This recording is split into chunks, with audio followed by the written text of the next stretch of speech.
The Cognitive Doll. Chapter 1. Pierre sits waiting in his car. He had arrived early, and as luck had it, had found what he suspected to be the perfect vantage point. For what, he wasn't sure. Minutes later, he sees her car pull up, parking perpendicular to his. Impressive, he thinks, recalling how much he hated amateurs because they were often sloppy in matters like this.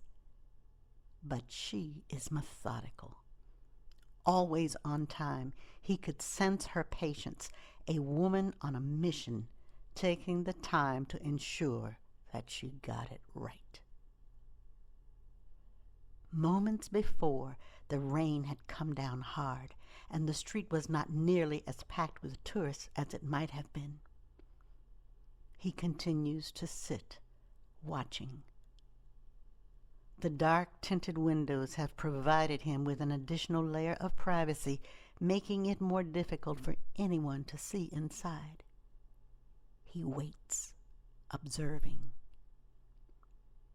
He would take his cue from her. When she moved, he would move. His concern was that he couldn't anticipate what she would do next. He had expected her to get out of the car as she had done before, but she just sat. Smart. And yet he begins to think that she is also unsure of what she will do. A young man exits the cafe and walks up to the bike rack, unlocking his bike as he had done the day before. However, today there is something different, and Pierre can tell by the boy's body language that he knows she is there. As the boy stares at her, Pierre can not only feel his contempt, but also senses that he is about to cross the street to her. Through his camera's long lens, Pierre looks again at the woman sitting in the car. She does not have the tinted windows, and he can see what he thinks might be a gun. Quickly starting the engine, he picks up the camera again and looks more closely. Yes, she is holding a gun. The boy is about to step off the curb. Pierre looks around. There are just a few people. Thanks to the rain, which has acted like an accomplice in his plan, he's sure he can maneuver around them. He only needs 7 seconds.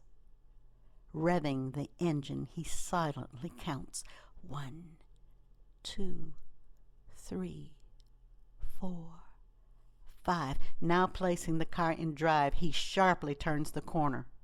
At 60 miles per hour, he hits his mark, sending the boy 15 feet into the air.